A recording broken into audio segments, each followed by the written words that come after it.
প্রতিটা চাবি একটা নতুন দরজা খোলে, কিন্তু সেই দরজার ওপারে যদি অপেক্ষা করে মৃত্যু। একটা রহস্যময় কলোনি যেখানে ঘরের সঙ্গে বিক্রি হয় অভিশাপ, আর প্রতিটা মালিকের শেষ ঠিকানা মৃত্যু। একদিন এই কলোনিতে এক দম্পতি আসে তাদের স্বপ্নের বাড়ি কিনতে, এবং তারা মুখোমুখি হয় এক অজানা আতঙ্কের। গল্পের শুরুতে আমাদের একটা কলোনি দেখানো হয় যেখানে সবাই খুব আনন্দে বাস করে। এই কলোনির লনের মধ্যে একটা কেঁচো ঘুরে বেড়াচ্ছিল, যেটাকে একটা পাখি খেয়ে ফেলে। এরপর সেই পাখিকে খাবার বানায় একটা বিড়াল। এই দৃশ্য দেখে পাশের বাড়ির মেয়েটা তাকে মারতে আসলে বিড়ালটা রাস্তা ক্রস করার সময় একটা গাড়িতে ধাক্কা লেগে শিকার হয় একটা কুকুরের। এবার বিড়ালটা যে গাড়িতে ধাক্কা খেয়েছে সেই গাড়ি ড্রাইভ করছে বব কাটার নামের এক প্রপার্টি ডিলার। সে এক নবদম্পতি রন আর ম্যারিকে নতুন বাড়ি দেখাতে এনেছে। এই কাজে ববের বেশ ভালো ইনকাম, যার প্রমাণ এত সুন্দর গাড়ি আর সোনার ঘড়ি। কিন্তু টার্গেটের খুব চাপ।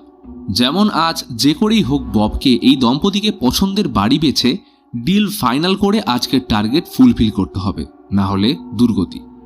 তবে ববের নিজস্ব একটা নীতি বা এগ্রিমেন্ট আছে, যেটা হলো সে বাড়ি বেচার আগে সেই বাড়ি সম্পর্কিত সব খবর নির্দ্বিধায় বলে দেয়।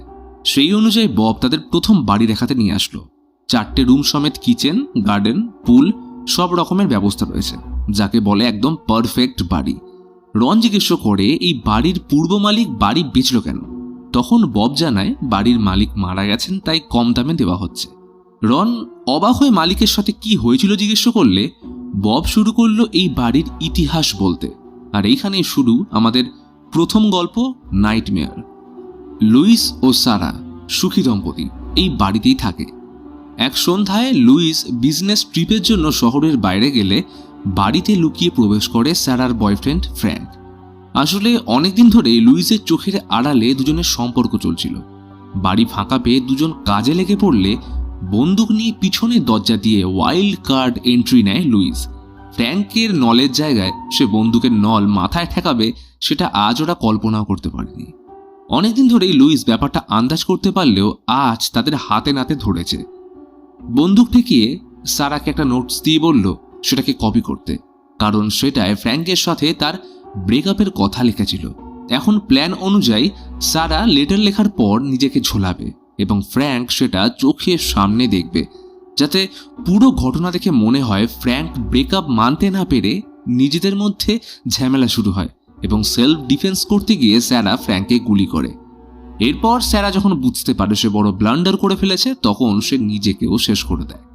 সেই মতো প্ল্যান এক্সিকিউট করতে গেলে ফ্র্যাঙ্ক আচমকা লুইসের উপর ঝাঁপিয়ে পড়ে এবং হাতাহাতির মধ্যে লুইসকে কাঁচি দিয়ে আহত করে সারাকে বাঁচিয়ে নেয়। কিন্তু লুইস পিছন থেকে বন্দুক দিয়ে ধরাশায়ী করে ফ্র্যাঙ্ককে মারতে গেলে সারা ওকে কাঁচি দিয়ে আহত করে এবং সুযোগের সদ্ব্যবহার করে ফ্র্যাঙ্ক ওকে গুলি করে শেষ করে দেয়। এরপর ঠান্ডা মাথায় ফ্র্যাঙ্ক বাড়ির পিছনের ঝিলে লুইসের বডি বোটে করে এনে ভারী সিমেন্টের ব্লক দিয়ে জলে ডুবিয়ে দেয়। এদিকে কিছুক্ষণ পর স্যারার ঘুম ভাঙলে জানলা দিয়ে দেখে সদর দরজার সামনে ভেজা পায়ের ছাপ, আর গেটটা অদ্ভুত রকম ভাবে তুলছে। আচমকা দরজার বাইরে থেকে এলো ভেজা পায়ের শব্দ। স্যারা ভয় দরজা খুলতে গেলে তখনই লুইসের আত্মা ওর গলা টিপে ধরলে স্যারা ঘুম থেকে চিৎকার করে উঠে বসল।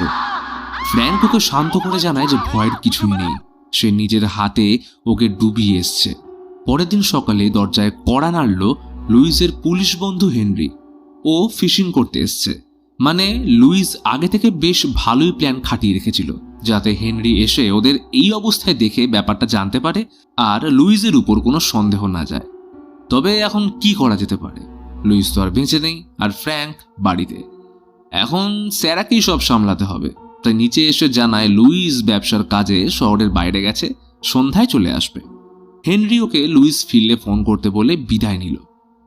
এই ঘটনায় স্যারা ভীষণ চিন্তিত হয়ে পড়ে, কারণ ওর মনে হচ্ছিল হেনরি হয়তো ফ্র্যাঙ্ককে দেখে ফেলেছে।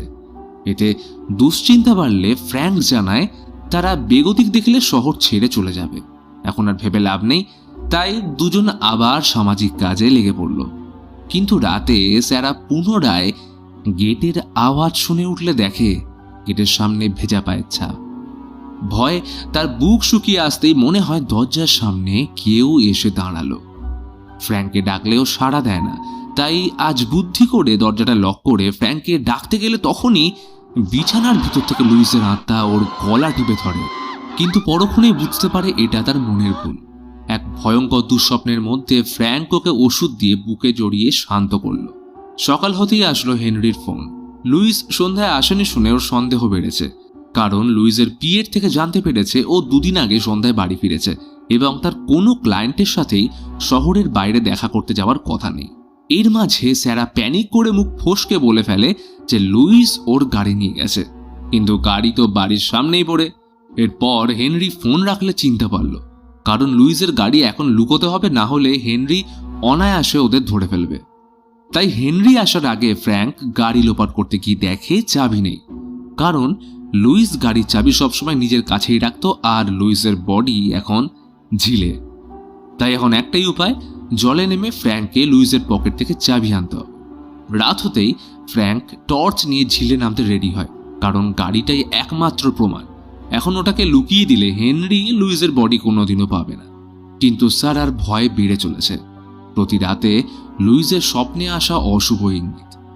ফ্র্যাঙ্ক ওকে খামোখা চিন্তা করতে মানা করে রাতে ঝিলে নামতেই চমকে উঠল, কারণ সিমেন্টের ব্লক থেকে দড়ি ছেঁড়া এবং সেখানে লুইসের বডি নেই।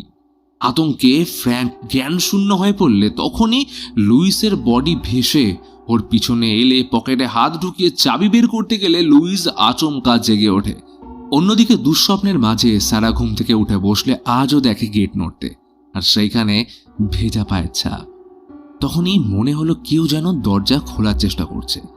স্যার আত্মরক্ষার জন্য ভয় চিৎকার করে গুলি চালালে দেখে দরজার বাইরে পড়ে রয়েছে ফ্র্যাঙ্কের নিথর দেহ এবং তার হাতে লুইসের গাড়ির চাবি।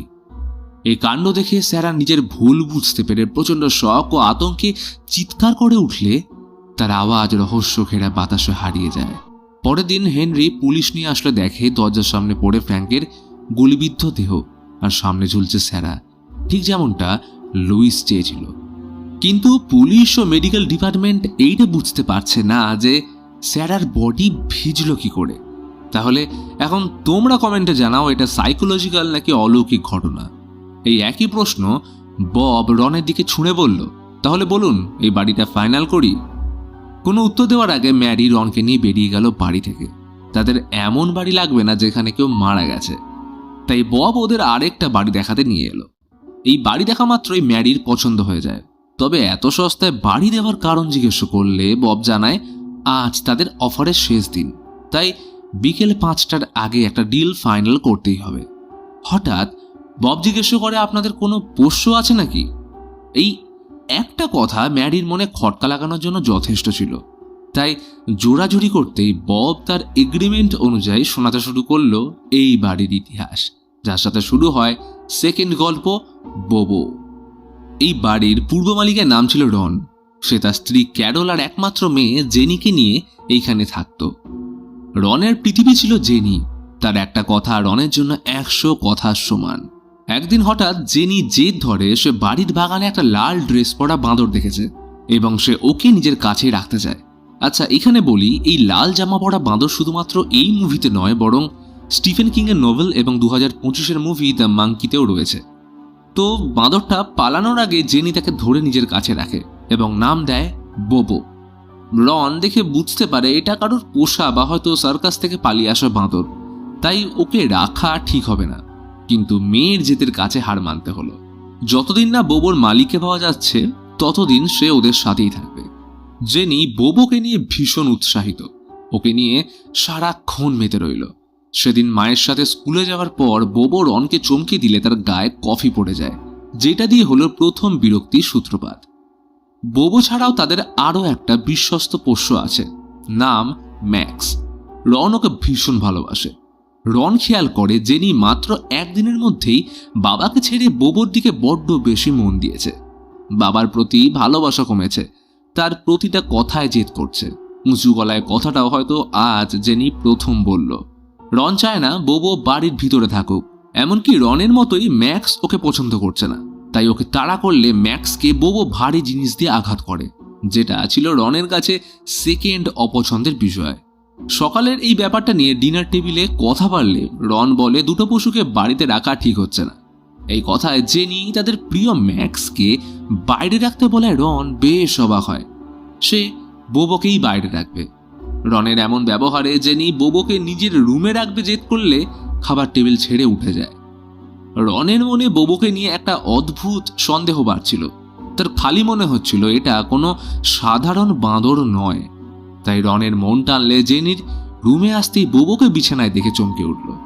ওকে কোনো মতে তখনকার মতো বাইরে বের করে দিলেও পরের দিন একটা খাঁচা আনে। বোবোকে এইটায় রাখবে এবং সেটা পাহারা দেবে ম্যাক্স। কিন্তু বোবোকে রন খাঁচায় রাখতে গেলে ওর হাতে কামড়ে পালিয়ে যায়।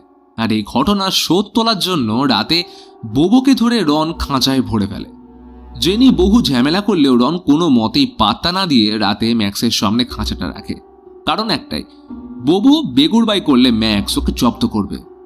কিন্তু সকাল হতেই যে কাণ্ড ঘটল সেটা হয়তো রন কখনো কল্পনাও করতে পারেনি। কারণ খাঁচার সামনে ম্যাক্স মৃত অবস্থায় পড়ে। বোবো তাকে ছুরি দিয়ে মেরে খাঁচা থেকে পালিয়ে গেছে। রনের সন্দেহ জেনির উপর যায়, কারণ রাতে সে খাঁচা খুলে দেওয়ায় এই কাণ্ড হয়েছে। বেলায় ওর বডি লুকিয়ে সাইডে রেখে মেঝে পরিষ্কার করার সময় আচমকা বোবো আসলে রন ওকে ছুরি দিয়ে মারতে চেষ্টা করে। তখনই ক্যারল আর জেনি চলে আসায় তারা এমন রূপ দেখে অবাক। রন কোনো মতে নিজেকে সামলে ওদের দুজনকে ঘুরতে পাঠিয়ে পুলিশকে ফোন করে বোবোকে ধরে নিয়ে যেতে বলল। কিন্তু পুলিশ জানায় এইটা তাদের কাজ নয়, বরং তার উচিত অ্যানিমেল কন্ট্রোলের সাথে যোগাযোগ করা। সেই মতো রন একজন তাগড়াই লোককে বাড়িতে আনে বোবোকে ধরতে। লোকটা রনকে বাইরে থাকতে বলে বুক ফুলিয়ে ভিতরে ঢুকে যায়। ততক্ষণে রন ম্যাক্সের বডি কবর দিয়ে ভাবতে থাকে যে লোকটা বলেছিল 2 মিনিটে বোবোকে ধরবে, কিন্তু সে গেল কোথায়। সন্দেহ বাড়লে রন বাড়িতে ঢুকতে চমকে উঠল, কারণ মেঝেতে পড়ে আছে লোকটার মৃতদেহ। একাধিক ছুরি ওর বুকে ঢুকিয়ে বোবো মেরে ফেলেছে। তখনই রন পুলিশকে ফোন করতে গিয়ে থেমে যায়, কারণ কেউ বিশ্বাস করবে না একটা বাঁদর এই বডি বিল্ডার টাইপ লোকটাকে মেরেছে। তাই এখন যা করা তাকেই করতে হবে। অতঃপর ম্যাক্সের মতো ওর বডি প্লাস্টিকে ঢুকিয়ে সাইড করে বন্দুক নিয়ে প্রস্তুত হলো বোবোকে মারতে। কিন্তু বোবো গেল কোথায়? সারা বাড়িময় খুঁজতে থাকে রন। তখনই বোবো পিছন থেকে ওর পিঠে ঝাঁপিয়ে কামড়ে ক্ষতবিক্ষত করে দেয়। ওকে কোনো মতে ঘাট থেকে নামিয়ে গুলি করলে একটুর জন্য ক্যারল আর জেনি ভেঁচে যায়।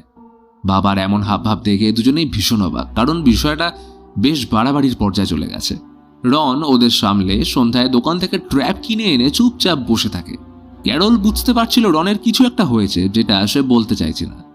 ওরা ঘুমিয়ে পড়তেই রন বাগানে খাবার ছড়িয়ে ট্র্যাপ বিছিয়ে রাখে বোবোকে ধরতে। বৃষ্টির মধ্যে সারা রাত অপেক্ষা করতে থাকে যে বোবো কখন ধরা পড়বে। আচমকা মাঝরাতে ট্র্যাপের আওয়াজ শুনে বন্দুক নিয়ে বাইরে আসলে দেখে সব খাবার উধাও, কিন্তু বোবো ট্র্যাপে ধরা পড়েনি। তখনই ঘরের ভিতর থেকে আওয়াজ শুনে চট জলদি গিয়ে দেখে ক্যারল বিছানায় মৃত অবস্থায় পড়ে আছে। বোবো ওর গলায় ছুরি চালিয়েছে। স্ত্রীকে হারিয়ে রাগে পাগল হয়ে রন জেনিকে গিয়ে জানায় বোবো তার মাকে মেরে ফেলেছে। সে তন্ন তন্ন করে বোবোকে খুঁজতে থাকে। তখনই বোবো আলমারি থেকে ওর উপর ঝাঁপিয়ে ক্ষতবিক্ষত করে দিলে রন শোকেসটা কোনো রকমে ওর উপর ফেলতেই বোবো চাপা পড়ে যায়। এখন এইটাই সুযোগ ওকে মারার, কিন্তু বোবোর বাঁচার আকুতি জেনিকে ভিতর থেকে নাড়িয়ে দেয়। রন ওকে মারার জন্য বন্দুকটা জেনিকে দিতে বললে তখনই সে বাবাকে গুলি করে শেষ করে দেয়। পরের দিন ঘটনাস্থলে পুলিশ আসলে জেনির লাস্ট কথা ছিল বাবা সবাইকে মেরে ফেলেছে। এরপর অবশ্য আর কিছু জানা যায়নি, কারণ এই আকস্মিক ঘটনার ধাক্কায় জেনি বোবা হয়ে যায়। আর সব থেকে আশ্চর্যের বিষয়, এই ঘটনার পর বোবোকে আর কোনো দিনও পাওয়া যায়নি। তাহলে এখন তোমরা কমেন্টে জানাও এটা সাইকোলজিক্যাল নাকি অলৌকিক ঘটনা। এত দূর অব্দি বলার পর বব থামলো, বলে চিন্তা নেই, বাঁদরটা আর আসবে না। তা আপনাদের বাড়ি পছন্দ হলো? ডিল কনফার্ম করি? তখনই দুজন রেগে বলে আমাদের এই বাড়ি দরকার নেই।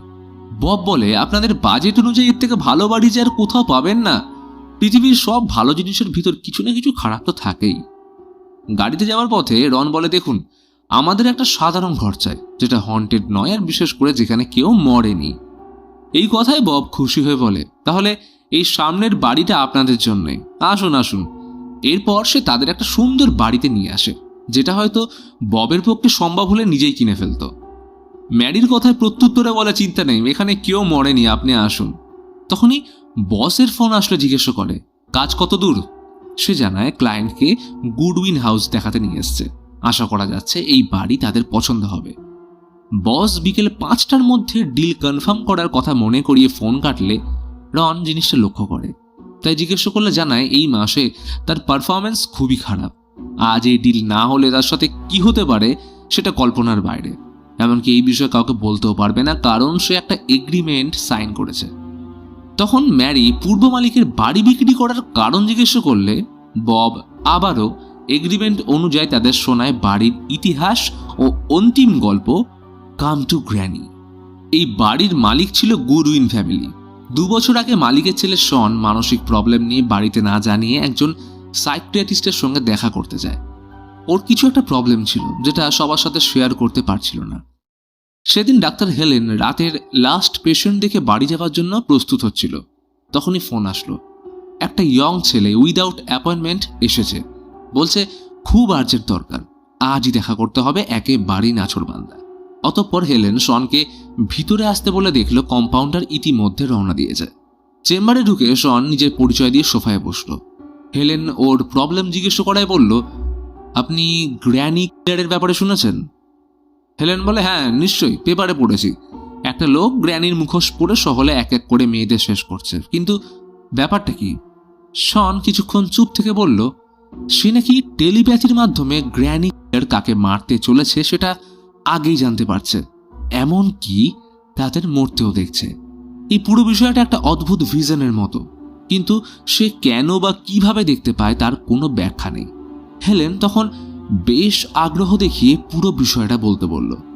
শনের পরিবার বেশ ওপেন মাইন্ডেড, তারা প্রত্যেকে প্রতিষ্ঠিত, কিন্তু কাজ নিয়ে ব্যস্ত থাকায় শনের দিকে কারোর নজর পড়ে না। পরিবারে একা হওয়ার জন্য তেমনভাবে কারোর ভালোবাসা পায়নি, একমাত্র গার্লফ্রেন্ড জেসমিন বাদে। আজ তাদের পিকনিকে যাওয়ার কথা।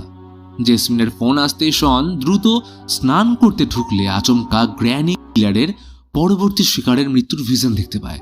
যখন সে এই ভিশন দেখে ততক্ষণ গোটা শরীর আড়ষ্ট হয়ে থাকে, শরীরের উপর নিজের কোনো কন্ট্রোল থাকে না, কথা বলার মতো শক্তি পর্যন্ত নয়। শন বাড়িতে বিষয়টা জানায়নি, কারণ তারা এটা বুঝবে না। শনের সাথে মানসিকভাবে তাদের দূরত্ব অনেক বেশি, হয়তো ডাক্তারের কাছেও যেতে বলবে। প্রথমে বিষয়টা কাকতালীয় মনে হলেও পরে সন্দেহ ভেঙে যায়, কারণ শন যে মেয়েটাকে ভিশনে দেখতে পেয়েছিল পরের দিন তার দেহ ওই একই জায়গায় খুঁজে পাওয়া যায়, একই ড্রেস পরা অবস্থায়। এর ঠিক 1 সপ্তাহ পর যখন বাড়িতে কেউ ছিল না, তখন জেসমিন আর শন একসাথে পুলে ভালো টাইম স্পেন্ড করছিল। এমন সময় সে আরও একজন ভিকটিমের ভিশন দেখতে পেলে ওর এমন অবস্থা হয় যে আরেকটু হলে জেসমিনকে ডুবিয়ে মেরে ফেলছিল। তার এমন আচরণ দেখে জেসমিন সেদিনের পর আর কখনোই দেখা করেনি। সে অনেক চেষ্টা করেছিল জেসমিনকে বোঝাতে, কিন্তু ও ভেবে নিয়েছিল শন আসলেই একটা সাইকো। তারপর যত দিন যায় তার এই আচরণ সবাই জেনে গেলে বন্ধুরা তার থেকে দূরে সরতে থাকে। এখন মনে হয় সে কি সত্যি পাগল, নাকি খুনির সাথে ওর কোনো অলৌকিক সম্পর্ক আছে। মৃত্যু যেন তার পিছু ছাড়ে না, তাদের কে মারছে জানা সত্ত্বেও সে কিছুই করতে পারছে না। এই অবস্থার কারণে দিনের পর দিন তার অনিদ্রায় কাটছে। বাবা মা দুজনের প্রচন্ড চাপের মধ্যে রাখত, তাই একটা সময় বিষয়টা জানার পর কোনো রকম মেন্টালি সাপোর্ট না করে উল্টে মানসিক চাপ ও ডিপ্রেশন দূর করার জন্য নেশা করতে বলে। অবশ্য এটাও কোনো কাজে না দিলে কয়েকদিন বাড়ির বাইরে থাকার পর আস্তে আস্তে সব ঠিক হচ্ছিল। কিন্তু একদিন ভিকটিম হিসেবে জেসমিনের ভিশন দেখতে পেলে পুলিশকে ফোন করে জানায় গ্র্যানি আর একটা খুন করতে চলেছে। কিন্তু পুলিশ বলে তারা তাকে অলরেডি ধরে ফেলেছে। কিন্তু শন বলে আপনারা ভুল লোককে ধরেছেন, আসল খুনি একটু পরেই একজনকে খুন করতে চলেছে। এই বলে জেসমিনের ঠিকানা জানাতেই পুলিশ ওকে সাইকো বলে ফোন কেটে দেয়। ফলে কোনো উপায় না থাকায় জেসমিনকে নিচে বাঁচাতে গেলে ওর ঘরে ঢুকে দেখে জেসমিনের বডি ছিন্ন বিচ্ছিন্ন অবস্থায় পড়ে আছে। এখন পুলিশকে বললেও কেউ ওর কথায় বিশ্বাস করবে না, তাই পুলিশ আসার আগে সে বাড়ি ছেড়ে পালায়। তারপর থেকে 2 দিন সে বাড়িই যায়নি। কথাগুলো শোনার পর হেলেন নিজের আত্মরক্ষার জন্য ভয় ছুরিটা লুকিয়ে নেয়, কারণ ওর মনে হচ্ছিল গ্র্যানি কিলার আর অন্য কেউ নয়, শন নিজেই। হেলেন তাকে শান্ত করে বলে চিন্তার কারণ নেই, ওষুধ খেলে সব ঠিক হয়ে যাবে, শুধু ওষুধ দেওয়ার আগে তার বাবা মায়ের সাথে কথা বলতে হবে। তখন শন বলে ডাক্তার তুমি এখনো বুঝলে না? আমি তোমার কাছে রোগের জন্য কিন্তু আসিনি, বরং এসেছি তোমায় বাঁচাতে, কারণ গ্র্যান্ড কিলারের পরবর্তী টার্গেট তুমি। এতক্ষণে হেলেনের সন্দেহ আরও ক্লিয়ার হয় যে শন আসলে গ্র্যানি কিলার। তখনই হেলেন আত্মরক্ষা করতে গিয়ে শনকে ছুরি দিয়ে আহত করে পুলিশকে ইনফর্ম করে ছুটে যায় লিফটের দিকে। শনও কোনো মতে ওর পিছু নিল। সে একটাই কথা বলছিল, আমি তোমার জন্য একটা জিনিস এনেছি। জ্যাকেটের ভিতর থেকে শন কিছু একটা বের করতেই যাচ্ছিল, আর তখনই লিফটের দরজা খুলে বেরিয়ে আসে গ্র্যানি কিলার। ইতিমধ্যে শন জ্যাকেট থেকে বন্দুক বের করে হেলেনকে দেওয়ার আগেই সব শেষ। এতক্ষণে পুরো গল্পটা শুনিয়ে বব জিজ্ঞাসা করলো, কি মনে হয় আপনাদের? এটা অলৌকিক ঘটনা নাকি সবটাই শনের মানসিক বিকৃতি? সাথে তোমাদেরও কি মনে হয় কমেন্ট অবশ্যই জানাও। এতক্ষণে সব বাড়ি দেখার পর ম্যারি তো রেগে আগুন। সে বাড়ি নেওয়া তো দূরের কথা, এই এলাকাতেই থাকবে না। কিন্তু বব ডিল কনফার্ম করতে মরিয়া। তখনই বসের কল আসলো, তার টাইম শেষ। বব কয়েক মিনিটের সময় ভিক্ষে চাইলেও কোনো লাভ হলো না। বস জানিয়ে দিল তার স্ত্রী আর বাচ্চা কিন্তু বাঁচবে না। এইটা শুনতেই বব হিংস্র হয়ে ওঠে এবং দম্পতিকে ডিল কনফার্ম না করে যেতে দেখলে কাঁচি দিয়ে রনের উপর হামলা করে তাকে মেরে ফেলে, যেমন করে নাইটমেয়ার গল্পে স্যারা লুইসকে মেরেছিল। ম্যারি চিৎকার করে সাহায্য চাইতে বাইরে বেরিয়ে আসলে দেখে এই এলাকার সবাই এক একটা শয়তান। যেমন পাশের বাড়িতে একটা লোক বিড়ালের উপর দিয়ে লন রোভার চালিয়ে দিচ্ছে। ম্যারি গাড়িতে উঠে বসতে ঝাঁপিয়ে পড়ল বোবো আর বব। তার এখন দরকার জাস্ট একটা ডিল। ম্যারি কোনো মতো সেখান থেকে বেরিয়ে আসতে গেলে দেখে কারোর বাড়ির বাগানে লোক মরে পড়ে আছে, কারোর বউ তার স্বামীকে গুলি করে শেষ করে দিচ্ছে। মোট কথা, চারিদিকে ঘটছে ভয়ঙ্কর দুর্ঘটনা।